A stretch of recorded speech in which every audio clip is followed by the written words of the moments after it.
y'all, thanks for coming back to my channel this week. I am putting out a second video on Thursday.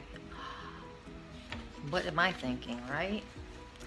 I am doing a tag called the Reader Problem Tag, and I saw it on Katytastic. I will put her her YouTube down below. I saw it on her. I was not tagged, but I thought it would be fun to do it. There are 11 questions on here, and I'm going to try and answer all 11, and we're going to see how it goes. And I will be looking down because I have the questions written down. Number 1, you have 20,000 books on your TBR. How in the world do you decide what to read next? I'm the type that a cover draws me in. I know you should never judge a book by its cover. If I don't like the cover, I'm not going to read it. If I have 20,000 books, I'll probably look at the most recent ones I bought and then go on emotion. And then judge from there. Number 2, you're halfway through a book and you're just not loving it. Do you quit or are you committed? If I made it halfway through and I'm not liking it, I'll probably quit it. But if I've made it halfway through, then there's something there that drew me in. Because usually if a book does not catch me by the 3rd chapter, then I'll quit it. So if I've made it halfway through, something about that book has drawn me in. Number 3, the end of the year is coming and you are so close but so far away on your Goodreads reading challenge. Do you try to catch up, and how? I would probably try to catch up and read smaller books, but I wouldn't push myself because reading's supposed to be fun. And if you can't enjoy it, then what's the point? That's what I think. Number 4, the covers of a series you love do not match. How do you cope? Ugh. If they don't match, what's the point? They're supposed to match, right? So if you have all the books, you should have matching covers. That's it.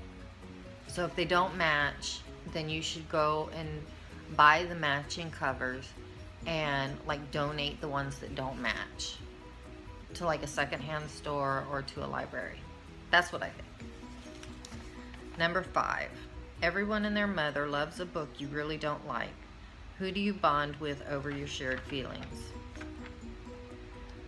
I have this problem because I'm the only one in my family who reads, period. So I started a YouTube channel. That's what I did. So I'm going to be trying to bond with fellow YouTubers over books, period. If it's something over books you don't like, that other people don't like,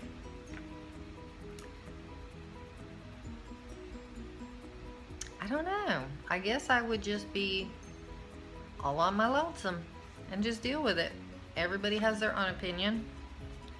You're reading a book and you're about to start crying in public. How do you cope? How do you deal? Excuse me. Grab a tissue and let loose. Because if people don't understand that books can make you feel emotions, they're robots. A sequel of a book you loved just came out, but you have forgotten a lot from the prior novel. Will you reread the book, skip the sequel, try to find a synopsis on Goodreads, cry in frustration? I would probably start by reading the synopsis and see if that brings back my memory. If that doesn't work, then I would reread the previous book. I've done it many times. I'm getting old. My memory fades.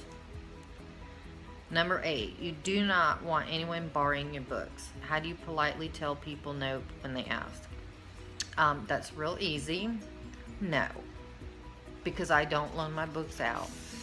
I've done that twice, and once the book came back in horrible condition. The second time, I didn't get the book back. So if somebody wants to borrow a book, I either go out and buy a copy, like at the used bookstore, and let them have that copy, or I just say, no, I don't loan my books out. I'm sorry. It's not that hard. Number 9, reading ADD. You have picked up and put down 5 books in the last month. How do you get over your reading slump? I would probably pick up a book that I have read numerous times that I know that I like, and I would probably read it because I know that I like that book, and I would just reread that because I know that's going to get me back in the swing of reading. Number 10. There are so many new books coming out that you are dying to read. How many do you actually buy? All of them? What's the question? Number 11. After you've bought the new books you can't wait to get to, how long do they sit on your shelf before you get to them? Now that's the question. I would say the majority of them would not sit on the shelf long.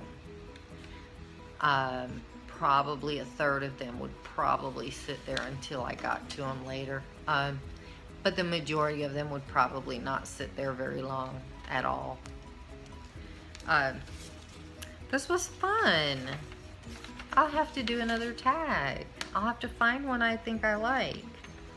This was fun. I'll have to find another way to make it funner. There's a reader's word. Thank you, Katytastic, and for putting that tag out there, and I will have to just find another one I like to do. This was fun. Okay. Like this video and comment down below. Let me know what you think. And then be sure to subscribe because I put out new videos every Thursday.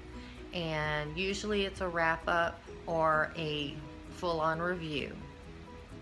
And I like to hear from you and see what you think of everything. And I'd like to have a conversation. So until next Thursday, bye.